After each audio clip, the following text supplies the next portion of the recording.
Media, bekal ilmu Islam. Assalamualaikum warahmatullahi wabarakatuh. Innal hamdalillah nahmaduhu wa nasta'inuhu wa nastahdihi wa na'udzu billahi min shururi anfusina wa sayyiati a'malina. Man yahdihillahu fala mudilla lahu wa man yudlilhu fala hadiya lahu. Fa asyhadu an la ilaha illallah wahdahu la syarika lah wa asyhadu anna Muhammadan abduhu wa rasuluhu la nabiyya ba'dah. Fa qala ta'ala fil Qur'anil Karim, ya ayyuhalladzina amanu ittaqullaha haqqa tuqatih wa la tamutunna illa wa antum muslimun. Fa amma ba'd, ibadallah rahimani wa rahimakumullah. Kembali dimudahkan oleh Allah Subhanahu wa ta'ala kita untuk bisa melanjutkan pembahasan kitab Al-Arba'un atau Al-Arba'in An-Nawawiyah karya An-Nawawi rahimahullahu ta'ala, yang sudah sampai kepada hadis yang ke-30 berapa? 8. Hadis yang ke-38, hadis sahih dari baginda yang mulia Rasulullah sallallahu alaihi wasallam tentang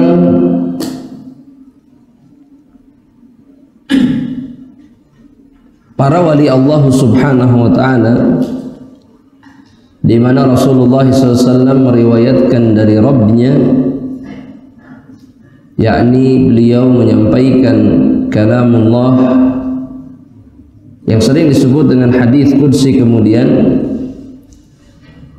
di mana Rasulullah SAW mengatakan atau Allah Subhanahu wa ta'ala mengatakan, man adali waliyan faqad adantuhu bil harbi. Barang siapa yang memusuhi waliku, yakni orang-orang atau hamba-hamba yang menjadi wali Allah Subhanahu wa ta'ala, maka aku mengumumkan peperangan kepada dirinya. Dan di perjumpaan sebelumnya kita sebutkan definisi atau ta'rif apa itu wali Allah Subhanahu wa ta'ala, atau siapa mereka, siapa yang dianggap sebagai wali Allah Subhanahu wa ta'ala. Karena Allah Subhanahu wa ta'ala mengumumkan peperangan kepada mereka yang menyakiti wali Allah Subhanahu wa ta'ala, sehingga kita perlu tahu siapa wali Allah agar kita tidak menyakiti mereka, dan kemudian agar kita tidak diperangi oleh Allah Subhanahu wa ta'ala. Coba, apa definisi wali Allah Subhanahu wa ta'ala? Sudah disampaikan sebelumnya. Silahkan yang mencatat, tafadhal. Ya jemaah,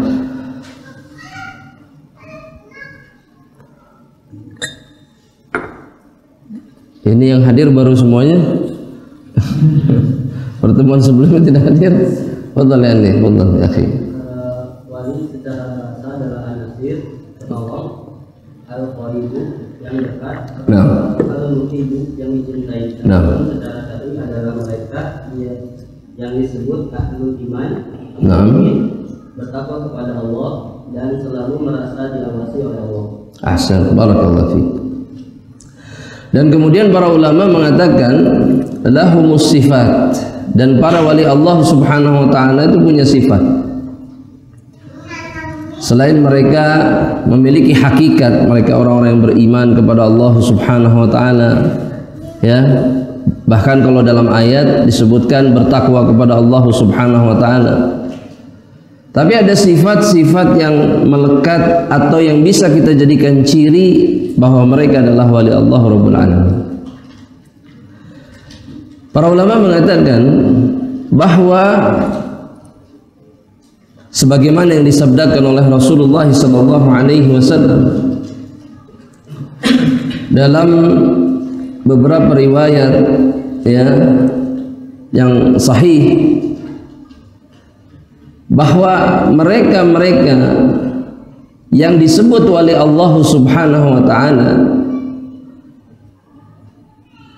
sebagaimana yang disabdakan Rasulullah SAW, auliyaullah, wali-wali Allah itu alladzina idza ru'u dzukirallahu,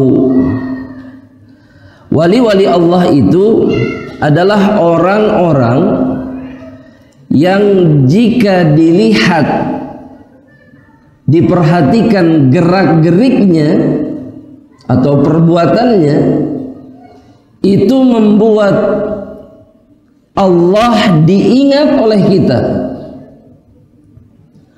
Artinya kita terbawa mengikuti apa yang dilakukan oleh orang tersebut. Kita mencontoh, kita ingin meniru, kita ingin melakukan hal yang sama. Maka itu diantara ciri wali Allah Subhanahu wa ta'ala. Ketika melihat mereka, kita ingat betapa muqassirnya kita di hadapan Allah, betapa kita ini kurang sekali amal solehnya. Kita tersadarkan, kemudian kita mengikuti mereka, mencoba kembali lagi seperti orang-orang yang saleh itu, para wali-wali Allah. Ketika mendengar bacaan Al-Quran mereka, kita pun ingin membaca Al-Quran, dan seterusnya. Mereka diantara wali-wali Allah Subhanahu wa ta'ala. Nah, kalau kita bisa kemudian mengklasifikasikan, nah yang punya tanda seperti ini biasanya siapa? Orang salih, orang yang taat, dekat dengan Allah Subhanahu, berarti rajin beribadah, membenci apa yang dibenci oleh Allah, menyukai apa yang disukai oleh Allah Subhanahu wa ta'ala. Mereka lah para wali-wali Allah. Dan ini umumnya, sifat-sifat ini umumnya ada pada diri para ulama. Mereka-mereka yang sangat mengenal Allah Subhanahu wa ta'ala.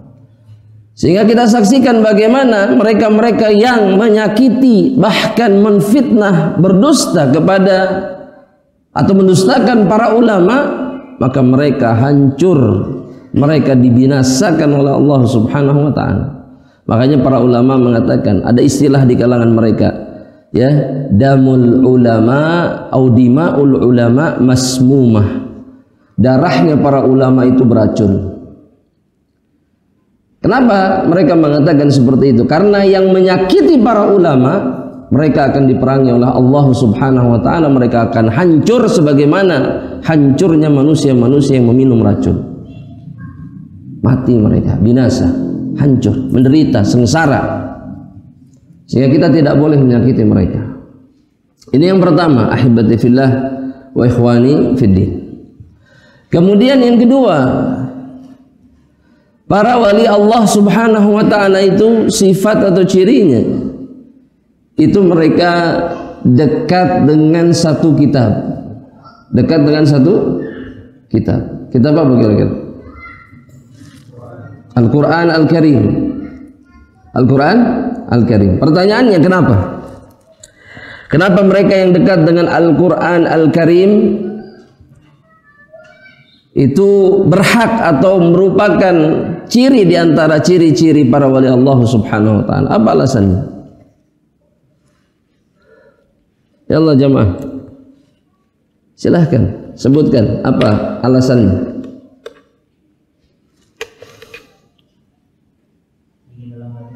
Baik. Dalam hadis yang mana? Riwayat Ibnu Majah, Allah itu punya orang-orang dekat dari kalangan manusia. Nah, lanjutannya ada itu. Menurut catatan segitu. Baik. Kata Rasulullah sallallahu alaihi wasallam, hadisnya sahih riwayat Imam Ibnu Majah. Kata Rasulullah sallallahu alaihi wasallam, beliau mengatakan, inna lillahi ahlina minan nas. Sesungguhnya Allah itu memiliki ahlun, ahlin. Ahlun, kata ahlun itu artinya orang dekat, qarib, ya. Makanya istri disebut ahlun, anak disebut ahlun, keluarga juga disebut ahlun, yang lainnya kerabat, ya. Nah, Rasulullah SAW mengatakan inna lillahi ahlina minan nas. Allah memiliki orang-orang dekat dari kalangan manusia. Ketika ditanya siapa mereka, hum ahlul Quran, kata Rasulullah SAW. Mereka adalah para ahli Al-Quran, atau sederhananya mereka-mereka yang dekat dengan Al-Quran. Ahli di sini bukan pakar, bukan, tapi dekat dengan Al-Quran. Orang yang dekat tidak perlu jadi pakar. Jamaah, perlu jadi pakar? Tanda kedekatan kita dengan Al-Quran apa? Sering membaca. Meskipun antum tidak paham maknanya, tapi kalau antum sering membaca, antum diantara ahlul Quran. Apalagi menghafal, lebih tinggi lagi derajatnya. Apalagi kemudian memahami isinya, lebih tinggi derajatnya. Apalagi kemudian mengamalkan seluruh isinya, ini yang paling tinggi. Tapi membaca saja sudah cukup, sudah cukup. Ya, kata Rasul kemudian, ahlul Quran ini ahlullah wa khassatuhu. Ini sudah pernah disampaikan. Ahlul Quran itu orang-orang khususnya Allah, orang-orang dekatnya Allah Subhanahu wa ta'ala. Itu yang kedua. Sehingga mereka yang merasa dirinya sebagai wali Allah Subhanahu wa ta'ala, misalkan ada yang mengatakan anak wali Allah misalkan, maka lihat hubungannya dengan Al-Quran Al-Karim, ya. Dan kemudian jika kita melihat dirinya, apakah kemudian kita ingin mengingat Allah Subhanahu wa ta'ala? Apakah kemudian penampilannya, perkataannya, tutur ucapan, gerak-geriknya membuat kita ingin bertakwa kepada Allah? Jika tidak, atau bahkan jika sebaliknya, maka dia bukan wali Allah Subhanahu wa ta'ala, ya. Makanya kita bisa pastikan orang-orang yang terlihat seperti orang gila tidak mungkin wali Allah. Betul? Betul? Tidak mandi, kencing sembarangan, kemudian apa lagi? Gak pakai baju, kemudian apa lagi? Merokok. Ketika kita menyaksikan yang seperti ini, kita ingin bertakwa kepada Allah? Tidak sedikit pun. Maka tidak ada tanda wali Allah pada diri mereka, sehingga gak pantas diperlakukan dengan apa? Dengan apa jemaah? Pengagungan yang berlebihan. Kemudian yang berikutnya, yang keberapa? Yang ketiga. Kata para ulama, di antara ciri para wali Allah, mereka adalah ruwadul masajid. Mereka adalah manusia-manusia yang senantiasa mendatangi masjid, ummaruha, dan juga memakmurkan masjid. Mereka adalah para wali-wali Allah Subhanahu wa ta'ala. Diriwayatkan dari Rasulullah sallallahu alaihi wasallam, sebagaimana yang disebutkan oleh Syekh Al-Albani rahimahullahu ta'ala, bahwa riwayat ini dalam Musnad Al-Harith, ya, dan disahihkan oleh beliau dalam silsilah ahadits as-sahihah, bahwa Rasulullah sallallahu alaihi wasallam mengatakan, innallaha, sesungguhnya Allah, la yunadi yaumal qiyamah, Allah akan menyeru pada hari kiamat. Jadi akan ada seruan yang diberikan oleh Allah Subhanahu wa ta'ala. Aina jirani. Seruan Allah atau perkataan yang diucapkan oleh Allah, mana tetangga-tetangga saya. Maksudnya Allah apa jemaah? Tetangga-tetangga saya ini maksudnya apa? Ya jemaah, Apa? Hah? Ya coba. Ini kayaknya habis kajian dari pagi kayaknya. Masya Allah. Apa yang dimaksud dengan jiran? Siapa jiran itu? Hah?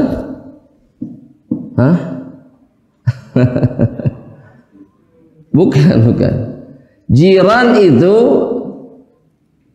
alladzi fi jiwarina, orang-orang yang ada di sebelah kita, itu disebutnya jiran. Jar, tetangga. Kenapa tetangga disebut tetangga? Karena dia berdekatan, bersebelahan. Jiwar itu artinya sebelah. Ya, jelas? Baik. Dan Allah mengatakan, aina jirani, mana tetangga-tetangga saya? Artinya mana hamba-hamba yang paling dekat dengan saya? Dan bukan hanya di dunia, tapi maksud Allah di akhirat. Yang tempat mereka paling dekat dengan Allah Subhanahu wa taala. Mereka adalah para jirannya Allah. Mereka adalah para tetangganya Allah Subhanahu wa taala. Meskipun tidak sejajar dan tidak bisa juga kita katakan dekat sekali, tapi Allah mengatakan mereka adalah jiran, mereka adalah tetangga saya. Dan para ulama menjelaskan ini maksud adalah para sukan al-firdaus al-a'la, mereka-mereka yang tinggal di firdausul a'la.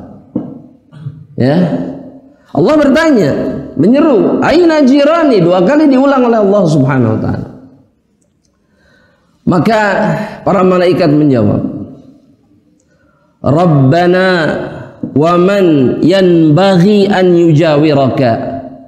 Wahai Rabb kami, siapa yang pantas menjadi tetanggamu? Siapa yang pantas menjadi tetangga? Ya, ada yang pantas menjadi tetangganya Allah Subhanahu wa taala? Hah? Ya jamaah. Ada yang pantas menjadi tetangganya Allah? Ya, malaikat mengatakan seperti itu karena mereka menganggap siapa yang pantas? Ya, siapa yang pantas menjadi tetangganya Allah? Karena malaikat berpikir seperti kita berpikir. Jadi tetangganya Allah, bayangan nanti iya rumahna Allah, belah itu rumah kita kan gitu, bayangannya kan begitu. Makanya para malaikat mengatakan, nggak pantas, nggak ada yang setara sejajar dengan Allah, nggak ada yang sangat dekat dengan Allah Subhanahu wa taala, karena Allah Maha tinggi. Tapi Allah Subhanahu wa taala kemudian memberikan jawaban. Nah, kira-kira jawaban Allah apa? Fayaqul, apa jawabannya? Aina ummarul masajid. Mana mereka-mereka yang memakmurkan rumah-rumah Allah Subhanahu wa taala. Sehingga seorang yang disebut wali pasti dia memakmurkan rumah Allah Rabbul Alamin dengan ibadah. Hatinya terpaut di dalam masjid. Jiwanya tidak bisa berpisah dengan masjid. Dimanapun dan kapanpun dia berada. Maka ketika dia di kota orang lain, di negeri orang lain, yang dicari apa? Masjid. Ya, di perjalanan yang dicari apa? Masjid. Bukan hanya tempat makan, tempat istirahat, tapi masjidnya. Karena hatinya tidak bisa berpisah. Itu diantara ciri dan perbuatan mereka yang memakmurkan masjid itu menandakan kecintaan mereka kepada Allah. Ya, jadi jangan mengaku wali kalau dia tidak suka masjid. Ya, nongkrongnya bukan di masjid, di tempat lain. Ya, sambil ongkang kaki, ya, di atas kursi, ngopi. Ya wali boleh ngopi, boleh. Jangan sampai bilang, oh teman ngopi. Jangan gitu. Halal, kopi halal. Tapi bukan itunya, bukan kopinya yang jadi masalah. Ya. Iya, Masya Allah. Ya. Umarul masajid. Ternyata mereka adalah para tetangga-tetangga Allah Subhanahu wa taala kelak pada hari kiamat. Kemudian yang berikutnya jamaah rahmatullah Allah Subhanahu wa taala. Lebih khusus lagi di antara para pemakmur masjid Ini ciri yang berikutnya adalah mereka-mereka yang tetap menuju masjid di tengah kegelapan malam. Ini diberikan pengkhususan oleh Allah Subhanahu wa taala. Mereka jelas memakmurkan masjid, tapi mereka yang masih tetap meskipun gelap, meskipun ada kesulitan untuk bisa sampai ke masjid, mereka tetap berangkat. Selama bukan udzur, ya, selama apa? Bukan udzur seperti badai, ada apa? Ya sudah. Itu memang justru disunnahkan berada di mana? Di rumah. Tapi jika hanya biasa saja, ya, mati lampu misalkan PLN mati, ke masjid enggak? Iya, kalau orang yang memakmurkan masjid tetap berangkat, masih bisa. Wah, senter ke apa segala macam. Rasulullah SAW bersabda dalam hadis yang diriwayatkan oleh Al-Imam Abu Daud. Al-Imam siapa? Abu Daud.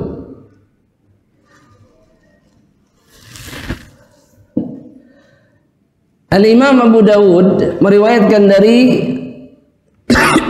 Rasulullah sallallahu alaihi wasallam dari sahabat Buraidah. Sekali lagi Buraidah radhiyallahu taala anhu. Kata Rasulullah sallallahu alaihi wasallam, "Basyiril masya'in fi dhulam ila al-masajid." Kata Rasulullah SAW, sampaikan kabar gembira. Apa? Sampaikan kabar gembira kepada mereka-mereka yang berjalan di kegelapan malam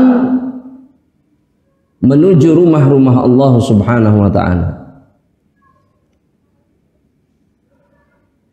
Bin nurit tam yaumal qiyamah, dengan cahaya yang sempurna pada hari kiamat. Kegelapan yang mereka rasakan di dunia ketika menuju masjid digantikan dengan cahaya yang terang benderang yang menunjukkan jalan mereka menuju surga pada hari kiamat. Ini keutamaan mereka-mereka yang mendatangi rumah Allah untuk apa? Memakmurkannya.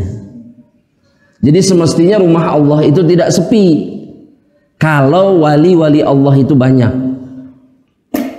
Ya, kan zaman sekarang banyak wali Allah, betul tidak jemaah? Jemaah? Banyak tidak? Banyak, tapi yang ngaku-ngaku.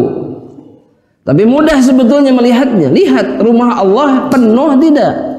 Bukan hanya di tempat-tempat tertentu, bukan hanya di pengajian-pengajian tertentu, di rumah-rumah Allah seluruhnya penuh tidak? Kalau penuh berarti bertaburan wali-wali Allah Subhanahu wa ta'ala. Wali Allah itu sedikit.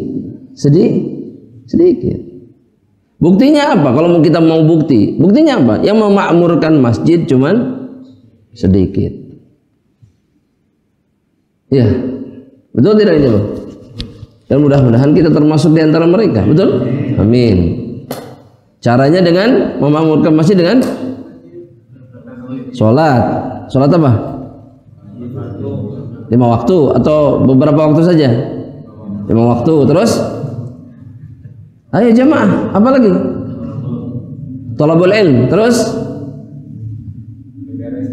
Beberes di masjid loh. Itu amalan mulia. Membersihkan masjid itu amalan mulia.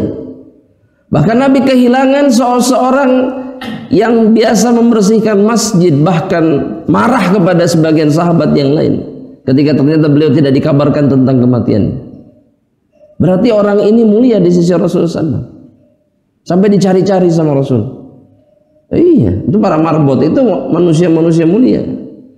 Tiap hari di masjid azan, iqomah, kadang jadi imam, seringkali ngajar Al-Quran. Dan kita hidupnya nggak kayak gini. Kalau mau disebut siapa yang lebih mulia, secara zahir mereka lebih mulia, jauh lebih mulia dari siapapun, kecuali serupa dengan mereka. Iya, makanya jangan suka merendahkan orang lain. Bisa jadi mereka lah yang akan mendahului kita masuk ke dalam surga Allah Subhanahu wa taala. Ya, kenapa? Karena mereka ahlul masjid. Kemudian yang berikutnya, ciri yang berikutnya, ini ciri wali Allah Subhanahu wa taala.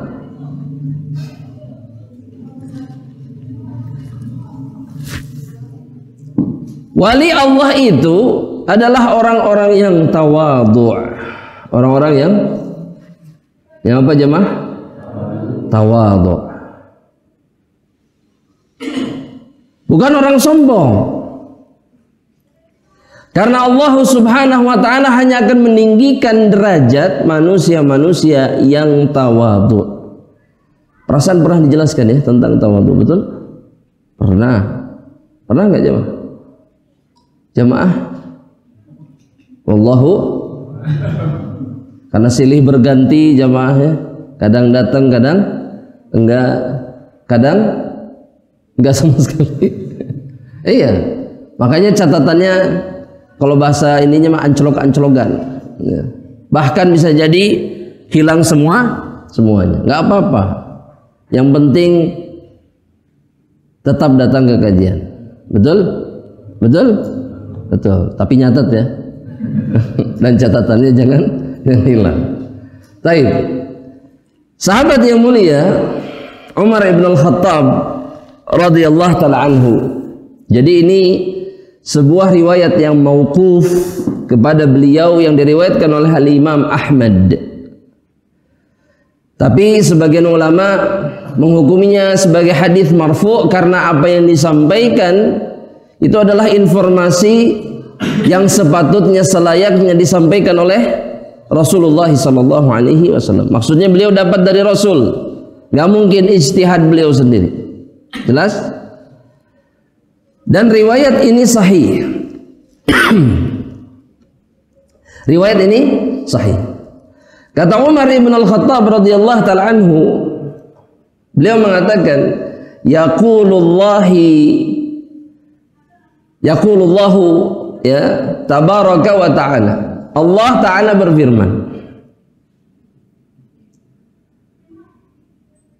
Allah Ta'ala berfirman. Apa firman Allah? Man tawadha'a li hakadha. Ya. Barang siapa yang tawadhu' untukku, artinya karena Allah Subhanahu wa taala. Hakadha, dan kemudian Umar mengatakan begini, bahwa Allah mengarahkan bagian apa ini? Dalam dari telapak tangannya ke arah bumi. Maksudnya ke tempat yang rendah. Ya, jadi barang siapa yang merendahkan dirinya karena Allah Subhanahu wa taala, merendahkan hatinya karena Allah Subhanahu wa taala, rafa'tuhu hakadha, maka Allah mengatakan, aku akan mengangkatnya seperti ini, dengan mengangkat telapak tangannya dan mengarahkan bagian dalamnya ke atas. Artinya Allah akan berikan kedudukan yang paling tinggi. Dan ini sifat yang tidak boleh hilang dan tidak pantas hilang dari diri seorang wali. Tidak ada wali yang mengatakan ana wali. Ya, wali itu seperti ana modelnya, contohnya. Ya, itu wali bukan? Bukan. Dan tawadhu ini sifat yang banyak hilang dari kalangan kaum muslimin saat ini. Betul? Betul nggak? Iya. Pada sombong, merasa lebih baik, merasa hebat, merasa tahu, merasa cukup. Itu sombong namanya. Ya. Merasa cukup sombong tidak? Jemaah? Sombong? Merasa cukup dalam masalah apa? Itu dulu harusnya tafsil. Detail apa? Merasa cukup dalam masalah apa? Merasa cukup dalam masalah dunia, terpuji. Itu yang diinginkan. Namanya apa? Qanaah. Tapi kalau merasa cukup dalam perkara apa? Akhirat, itu kesombongan. Orang beriman, orang yang tawadhu tidak pernah merasa cukup dari perkara akhirat. Kalau dia merasa cukup, dia membatasi rahmat Allah, dan itu kesombongan. Berarti dia nggak butuh sama rahmat Allah Subhanahu wa taala. Ya, makanya nggak ada kata cukup. Ustaz, kalau anak puasa sunnah, puasa Daud cukup nggak? Cukup nggak? Jamaah, dijawab jamaah. Cukup tidak? Nggak cukup. Kenapa nggak cukup? Karena nggak ada kata cukup dari rahmat Allah. Nggak ada kata cukup dari rahmat Allah. Masih sanggup yang lain lakukan. Tapi kalau untuk puasa sunnah, Daud sudah puncaknya. Cari yang lain. Dari sisi lain, bukan sisi puasa. Cari. Oh, puasa Daud udah. Terus gini aja jamaah. Ini benar-benar capek. Kayaknya pengajian dari pagi memang benar ini jamaah. Ya. Apa namanya? Jadi pohon. Antum biasanya merasa cukup atau merasa banyak mendapatkan pahala itu melakukan ibadah apa? Anda bukan ngajak antum sombong, bukan. Cuman biasanya kayaknya udahlah aman gitu. Biasanya apa? Kalau sudah melakukan itu merasa aman. Hah? Salat wajib. Itu contoh yang paling jelas itu. Karena kalau udah selesai salat wajib, udah alhamdulillah, udah. Anda melakukan kewajiban yang paling wajib. Tenang. Ya. Kalau buka WA habis sholat wajib itu plong gitu. Betul nggak? Di masjid, meni asa bari ngalampreh, ya Allah. Sambil makan, betul nggak? Plong, kepala tuh kayak tenang gitu. Ya. Dan tidak melakukan apa-apa lagi. Ya. Jadi setelah sholat wajib makan. Setelah sholat wajib bukan zikir. Setelah sholat wajib bukan lagi menambah bacaan Al-Quran. Setelah sholat wajib bukan lagi melakukan kebaikan demi kebaikan. Kan kebaikan itu nggak hanya baca Al-Quran, zikir, sholat sunnah, enggak kan? Banyak. Berhenti sudah. Udah sholat wajib dah. Ini bukan ciri wali-wali Allah Subhanahu wa ta'ala. Dan percontohan wali Allah yang terbaik, yang paling tinggi, Abu Bakar As-Siddiq. Lihat sifatnya. Ditanya amal soleh apapun, beliau mengatakan, ana yang melakukannya, ana sudah melakukannya. Itu yang dimaksud. Karena beliau tidak pernah merasa cukup dari rahmat Allah. Hajar, ya. Kalau bahasa sekarang itu apa? Gas. Masya Allah. Ya, tapi biasanya dalam urusan dunia gaskeun mah gaskeun. Dagang apalah segala macam. Gaskeun, ayo. Ya, jalan-jalan gaskeun. Kebaikan. Mana kebaikan? Ya, ini penting. Dan kita kehilangan sifat ini. Ya, kita kehilangan sifat ini jamaah rahmatillah Allah. Dan yang terakhir di antara sifat yang disebutkan oleh para ulama, ya, mereka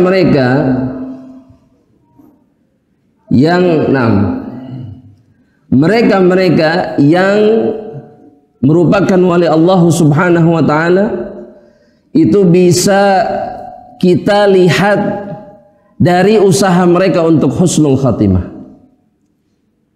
Dengan cara apa?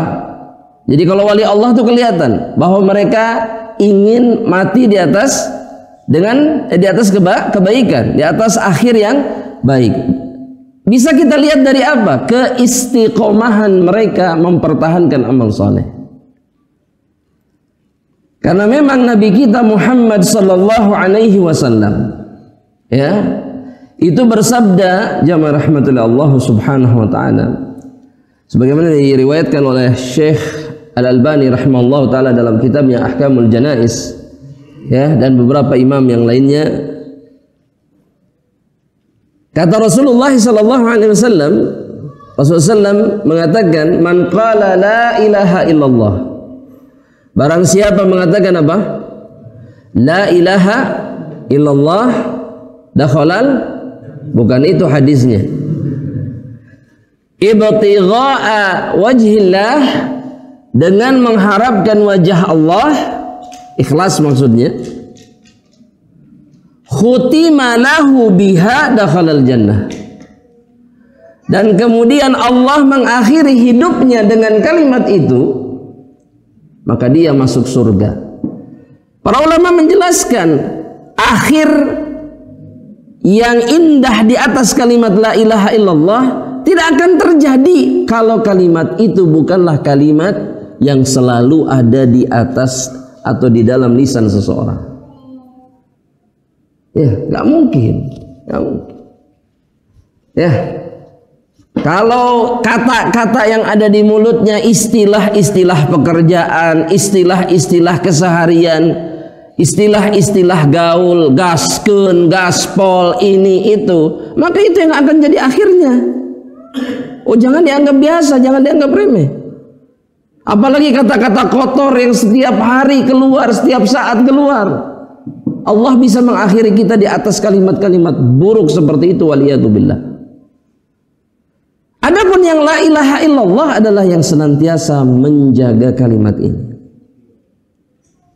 Ya, sebagaimana kaidah yang masyhurah ma'rufah disebutkan, ana sebutkan awalnya, man asya, apa lanjutannya? Silakan siapa? Ahsant. Sebagaimana disebutkan oleh Imam Ibnu Katsir dalam tafsirnya, man asya ala syai'in mata alaihi. Ulangi sekali lagi. Man asya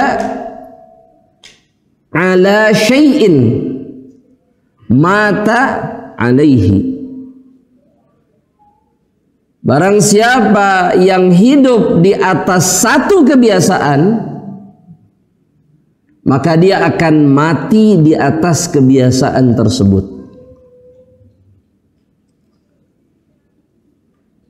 Para wali Allah yang ingin masuk jannah Allah, waalaikumsalam,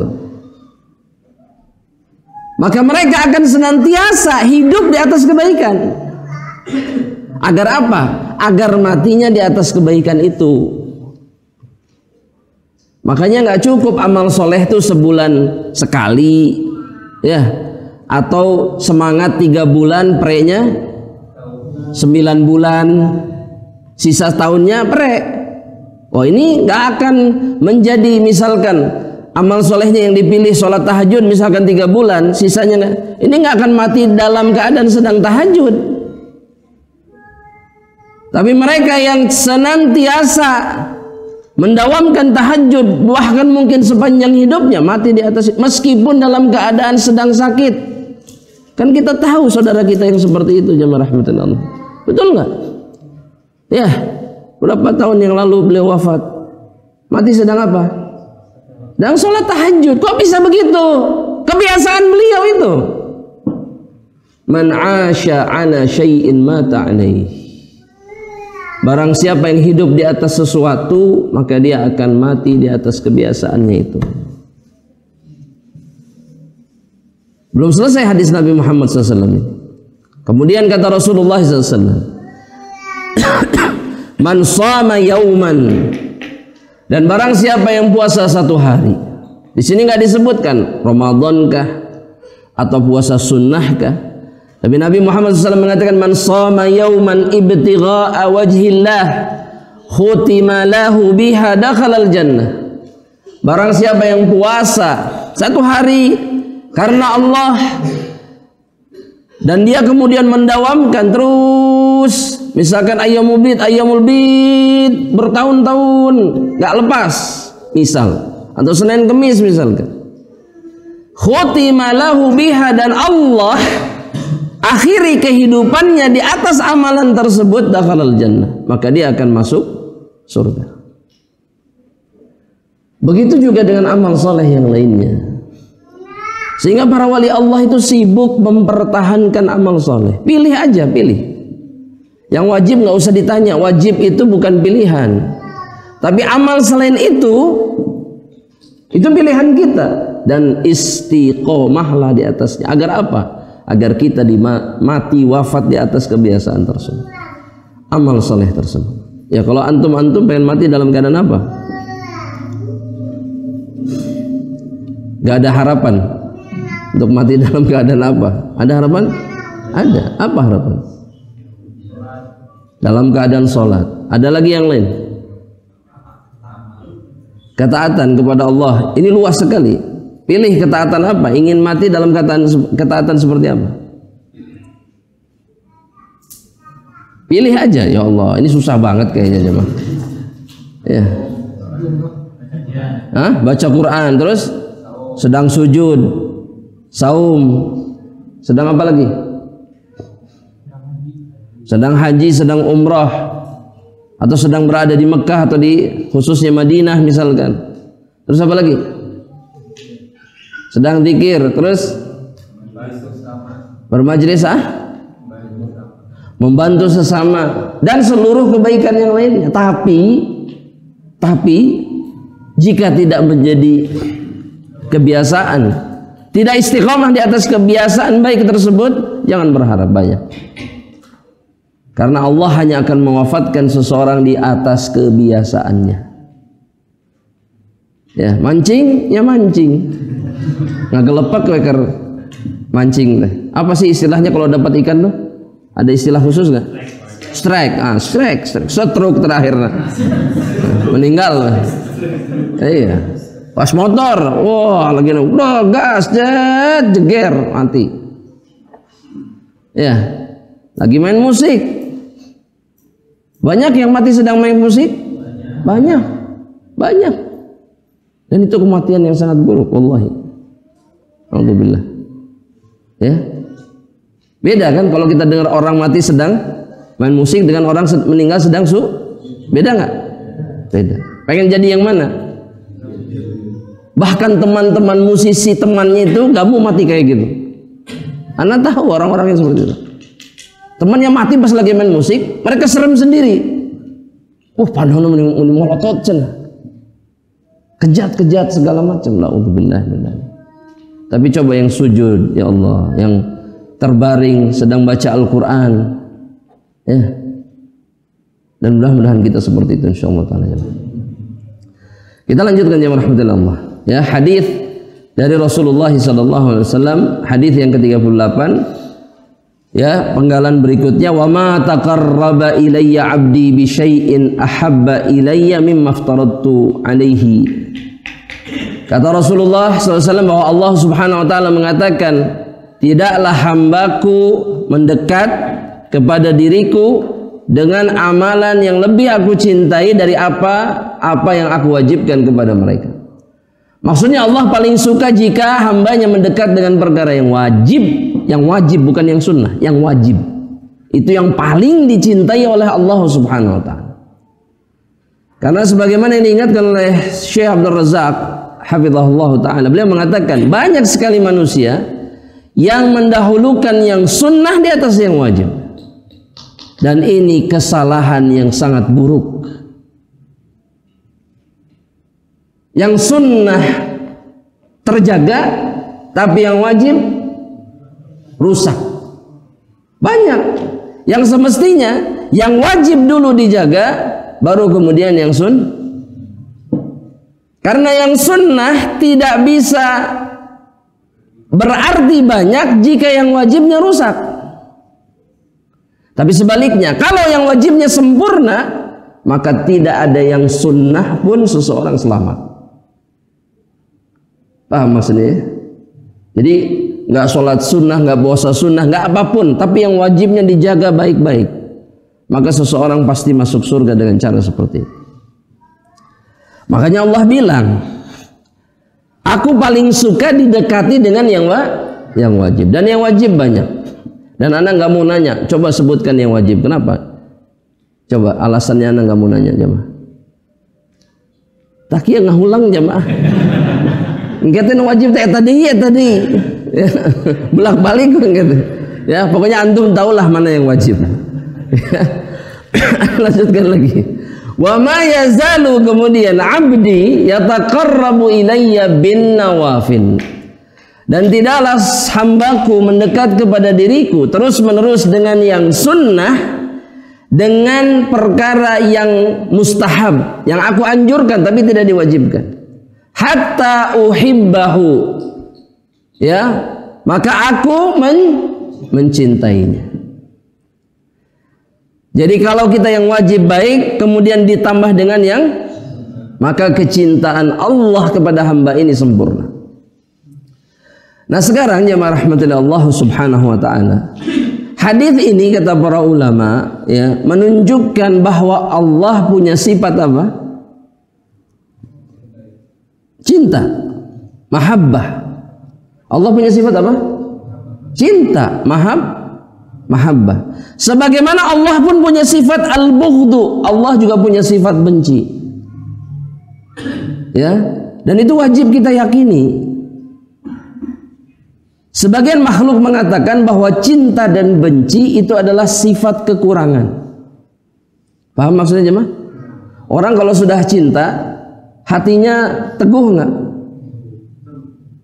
Hah? Enggak. Kalau manusia cinta nih sama makhluk, teguh enggak hatinya? Enggak.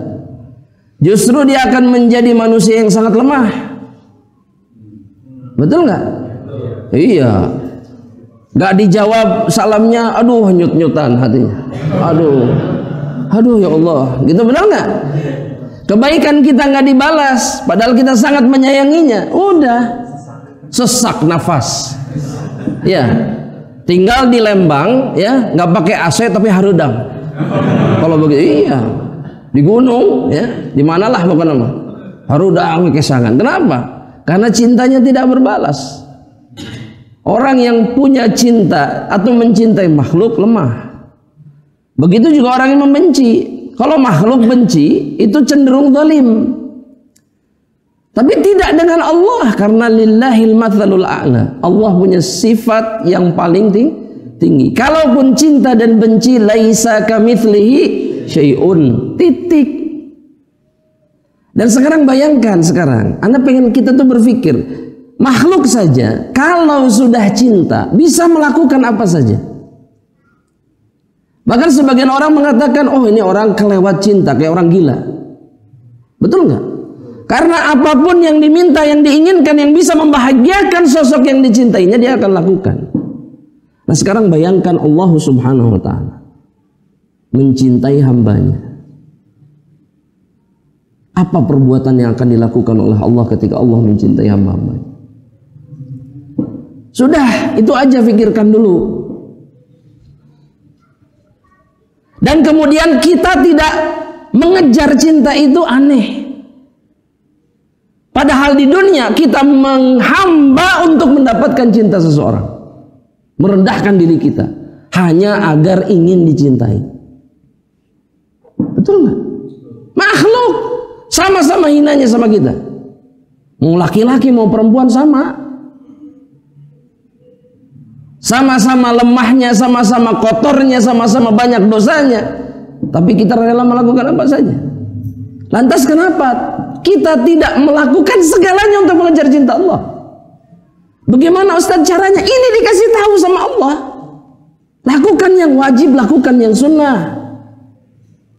Kenapa? Karena Allah bilang hatta uhibbahu, aku akan mencintainya. Ya. Nah, Allah kemudian mengatakan, kalau aku sudah cinta, kan antum juga sering begitu kan? Saya mah Ustadz prinsipnya kalau udah cinta sama orang, wah udahlah pokoknya mah. Ya ada mau ngucapin pepatahnya tapi nggak enak ya mah. Udah nggak usah disebutkan. Allah subhanahu wa ta'ala mengatakan, fa idza ahbabtuhu, jika aku sudah cinta. Ini sering kita dengar, tapi jujur termasuk anak, jujur. Kalimat-kalimat ini jarang kita ingat terus. Padahal kalau kita perhatikan, ya Allah, kalau Allah sudah cinta, ini yang kita dapatkan. Bagaimana bisa kita sengsara, bagaimana kita bisa menderita ketika kita mendapatkan semua ini dari Allah subhanahu wa ta'ala. Kata Allah, fakuntu atau kuntu sam'ahu alladhi yasma'u bihi, aku akan menjadi pendengarannya. Aku jaga pendengarannya, aku lindungi pendengarannya. Itu kata para ulama. Alladzi yasma'u bihi, yang dia gunakan untuk mendengar. Gak dengar yang kotor, gak dengar yang menjijikkan, gak mendengar yang merusak hati, suara-suara alunan apa? Alat dijaga sama Allah Subhanahu wa taala. Meskipun anggap bersebelahanlah sama orang yang nyetel musik, tapi kalau dijaga sama Allah ini akan dilindungi sama Allah. Ya, kita akan dilindungi kalau kita dicintai oleh Allah Subhanahu wa taala dengan cara Allah. Ya itunya apa namanya, mesinnya koslet atau dia pindah kemana entah dan seterusnya. Cara Allah itu luar biasa. Tapi jadilah makhluk yang dicintai Allah dulu. Kalau kita ingin pendengaran kita dijaga. Wa basarahu alladhi yubsiru bihi. Aku akan menjadi penglihatan yang digunakan untuk melihat. Ya, dilindungi dari melihat yang haram. Karena kita hidup sekarang ini di tengah-tengah manusia yang merusak pandangan mata kita. Betul nggak? Wah, laki-laki lebih betul aja. Betul. Rusak jiwa kita melalui mata kita tuh rusak. Ya, apalagi yang masih bujangan. Aduh, sengsara hidup di zaman ini. Iya, matanya harus ditutup, bukan hanya ditundukkan, diikat. Iya. Tapi kalau kita dijaga sama Allah, pandangan itu akan terjaga. Sebanyak apapun yang haram yang ada di sekitar kita. Ya, gak ada minat untuk melihatnya. Kemudian kata Allah, wa yadahu allati yabtishu biha, aku akan menjadi tangan yang dia gunakan untuk berbuat, yang dilakukan selalu benar, yang dilakukan selalu baik, sedikit kesalahannya. Oh, itu kan dambaan kita semuanya jemaah. Ya, kita itu sering serba salah. Perasaan sudah benar tapi ternyata betul nggak? Itu benar ngerjain teh, tapi kok kenapa hasilnya jadi begini? Itu karena Allah tidak jaga perbuatan kita. Coba kita jadi makhluk yang dicintai sama Allah. Bahkan yang tidak sempurna pun bisa jadi sempurna terlihatnya bagi orang lain. Oh iya jemaah. Karena Allah yang menjaga perbuatannya. Terlebih dalam perkara yang haram, Allah giring dia untuk melakukan yang benar, yang baik, yang ma'ruf, yang halal. Jauh dari yang dibenci oleh Allah Subhanahu wa taala. Dan kemudian Allah akan jadi kakinya, langkah-langkahnya pun akan digiring sama Allah. Kasih pilihan, hari ini berangkat ke mall sama berangkat ke kajian. Ai hati mah pengen kemana? Ke mall. Wah, jawaban jujur ini. Alhamdulillah. Tapi nggak tahu kenapa belok nama ke kajian, gitu. Ya. Padahal di rumah teh, aduh Ustaz, diajak ngajak ke mall teh, aduh. Maksudnya keluarga gitu ya, atau jalan-jalan kali-kali mah gitu. Pokoknya di rumah wae gitu. Pas di jalan teh, pengajiannya lah. Kakinya digiring sama Allah. Ya. Tapi ini Ustaz, apakah artinya nggak boleh ke mall? Boleh nggak coba? Boleh atuh. Boleh. Tapi kalau kita kalau kita berbicara utama dan keutamaan kemana? Dan Allah itu hanya akan memberikan yang terbaik bagi hambanya. Alas. Jadi kalau begini, ini khususnya bagi yang mungkin punya harapan ke mall tapi nggak jadi. Ya. Nah kajian deh. Berarti Allah menginginkan yang lebih baik.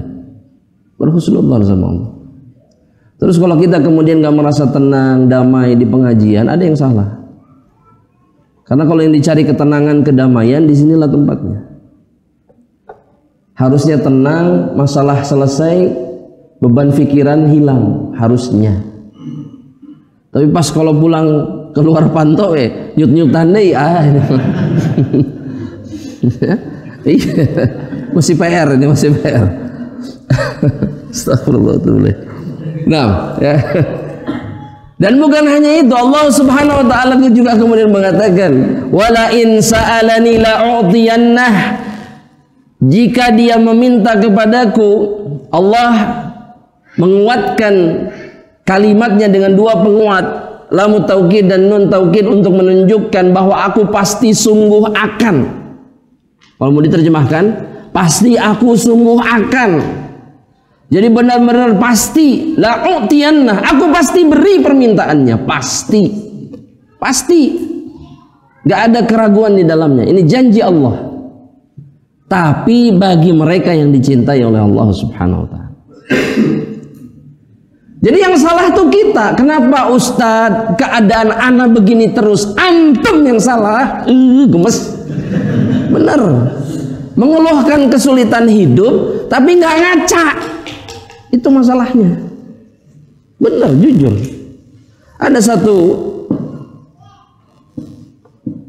bukan jamaah. Ya, ada satu bisa dikatakan guru ana dan ayah ana juga. Ana anggap seperti ayah. Beliau kalau menasehati siapapun yang datang kepada beliau untuk minta solusi kehidupan, itu jawabannya selalu sama. Coba cek sholatnya, mungkin belum benar. Selalu jawabannya itu. Sampai orang bosan akhirnya nanya sama beliau. Semua masalah jawabannya sama. Coba cek sholatnya, mungkin belum benar. Ya, wudhunya lihat, sholatnya tepat waktu tidak. Ya, rukunnya sempurna tidak. Coba lihat, mungkin belum benar. Karena syarat di antara syarat kita dicintai oleh Allah, kemudian kita mendapatkan kebaikan-kebaikan tadi apa? Yang wajib. Kalau yang wajibnya masih rusak, ya jangan salahkan siapapun. Masih ada konflik kepentingan antara sholat dengan pekerjaan, ya jangan salahkan siapa-siapa. Salah kita sendiri. Kenapa harus ada konflik antara pekerjaan dengan sholat? Hah? Kalau orang beriman nggak akan ada konflik. Pilihannya cuma satu, apa? Sholat, titik. Kecuali ada uzur, kita nggak bicara uzur. Dalam keadaan umum, sholat itu yang utama. Nggak ada pilihan lain. Tapi kita gantikan dengan pilihan yang lain, maka Allah pun tidak akan memberikan apa yang semestinya Allah berikan. Ya, benar. Ya, ini perhatikan baik-baik. Dan yang terakhir, jamaah rahmatillah, kata Allah, wala inista'adzani, dan jika dia minta perlindungan kepadaku, la'u'idzannah, maka aku akan berikan perlindungan kepada dirinya. Dan ini yang sangat kita butuhkan hari ini. Belakangan hari ini yang kita butuhkan, perlindungan Allah dari seluruh fitnah, ujian dan musibah. Ya, karena musibahnya sudah bukan musibah ringan, ini cenderung azab. Teguran Allah terhadap kerusakan yang terjadi. Ya. Dan kita itu masih, umumnya kita masih merasa aman dari azab Allah Subhanahu wa taala. Ini ciri manusia merugi. Wala ya'manu min makrallah aw min makrillah illa alqaum wala ya'manu makrallah illa alqaumal khasirun. Tidak ada yang merasa aman dari makarnya Allah, maksudnya dari apa yang bisa Allah lakukan, timpakan kepada hamba-hambanya, kecuali orang-orang yang merugi, yakni yang akan merasakan kerugian. Ini sudah bukan saatnya santai. Ini saatnya taubat, saatnya mengingatkan orang lain, saatnya mencegah azab Allah Subhanahu wa taala datang. Ya. Seakan-akan gempa itu hanya di Cianjur. Betul? Iya, seakan-akan nggak akan pernah nyampe ke kota ini. Berapa hari yang lalu aja goyang pagi-pagi itu sudah lenang, betul nggak? Itu status WhatsApp semuanya subhanallah, subhanallah, subhanallah, gempa terasa. Itu nggak penting. Yang penting itu apa yang kita lakukan kemudian ketika merasakan gempa. Nggak penting mengumumkan gempa, itu sama sekali nggak penting. Tapi mencegah kemudian itu datang lagi, itu yang penting. Caranya dengan apa? Tobat. Ya, tobat. Dan ingatkan orang lain.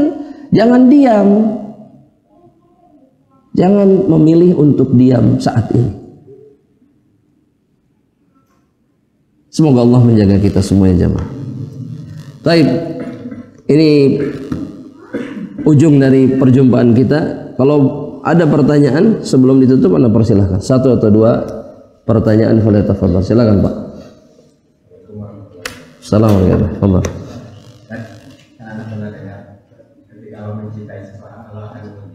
Nah, dan hal itu salah satu bagian yang sulit untuk kaum muslimin yang berusaha nah, dalam hal ini bagaimana maksudnya apakah itu maksudnya kan apakah itu bisa jadi siksa apa buat iya, atau hanya Allah hanya ingin membersihkan dosanya. Musibah itu ada beberapa kemungkinan sebagaimana dijelaskan Rasulullah SAW. Yang pertama, yang pasti Allah kalau cinta kepada satu kaum, Allah timpakan musibah. Itu yang pasti. Dan itu harusnya membuat kita berhusnudzan kepada Allah. Tapi di sisi yang lain juga Allah mengatakan bahwa musibah itu karena dosa. Ya. Dan ketika Allah membalas dosa kita dengan musibah, itu juga tanda kebaikan yang diisyaratkan oleh Allah. Dalam hadis kata Nabi, "Idza aradallahu bi'abdin aw biqaumin khairan ajjala lahumul 'uqubata fid dunya." Kalau Allah menginginkan kebaikan bagi seorang hamba, Allah akan segerakan hukuman dosanya di dunia. Yang bahaya itu adalah mereka-mereka yang pendosa namun diakhirkan hukumannya. Adem ayem, tidak ada masalah, berarti seakan tidak punya masalah, bahkan kadang-kadang itu yang harus khawatir. Karena kalau dia dicintai Allah, kalau dia kemudian diinginkan kebaikan oleh Allah, semestinya musibahnya banyak. Itu logika sederhananya dan itu dikuatkan oleh syariat. Harusnya gitu. Karena ada tuh orang-orang yang mengatakan, anak jarang Ustadz, sakit ge jarang, masalah keluarga nggak ada, pekerjaan rizki alhamdulillah lancar-lancar saja. Cek anak teh istidroj, cek anak teh gitu kan. Iya, jangan merasa aman kata anak. Itu istidroj dari Allah Subhanahu wa taala. Iya, itu bukan keutamaan. Oh kok gitu Ustaz? Iya, Nabi, lihat Nabi dong. Lihat Nabi. Nabi itu manusia paling sempurna, paling mulia, tapi hidupnya dipenuhi setiap jengkal kehidupannya dengan musibah. Asyaddun nasi balaan, manusia yang paling berat ujiannya. Beliau sallallahu alaihi wasallam, enggak ada lagi. Itu manusia terbaik. Terus kita siapa? Lihat Fir'aun. Fir'aun tuh, wah mantap kerajaannya sampai dia ngejar Musa ke Laut Merah, mati. Itu Fir'aun tuh, nggak ada masalah. Hidupnya nggak ada masalah. Musa dikejar-kejar, kabur ke sana kemari, betul nggak? Nggak bisa dilawan sama Musa dengan kaumnya, nggak bisa. Tapi ternyata di detik terakhir dia mendapatkan balasan perbuatannya, dan itu bukan yang terakhir, itu awal dari siksa selamanya. Fir'aun tuh gak pernah sakit. Dia dari kecil, dari lahir sudah jadi raja, dan berbuat sesukanya, gak ada yang bisa menggoyahkan dirinya. Jadi kalau dipikir-pikir orang yang mengatakan alhamdulillah gak sakit Ustaz, ini seperti siapa? Fir'aun. Di istidroj. Ya, tapi meminta musibah pun tidak perlu. Ya. Jadi jalani saja. Apa yang ditimpakan Allah tidak akan pernah melampaui batas. Nikmati saja musibah itu. Dia pasti berlalu, pasti berakhir. Gak ada musibah yang selama itu, gak ada. Musibah dunia pasti selesai. Meskipun nanti datang lagi yang baru pun pasti selesai. Terus begitu sampai kapan? Sampai kematian semuanya selesai. Kalau kita bersabar, maka yang berikutnya adalah kenikmatan demi kenikmatan. Gitu ya. Jelas insyaallah? Baik. Silakan kalau pertanyaan lain. Tafadhol. Mengenai memakmurkan rumah Allah. Kita kan ada mengenal beristilah, ada masjid, ada musola. Kadang ada musola yang lebih dekat, ada masjid yang agak jauh. Di musola kadang sholatnya sendiri atau berdua, di agak banyak. Mana yang lebih utama? Yang lebih utama di masjid.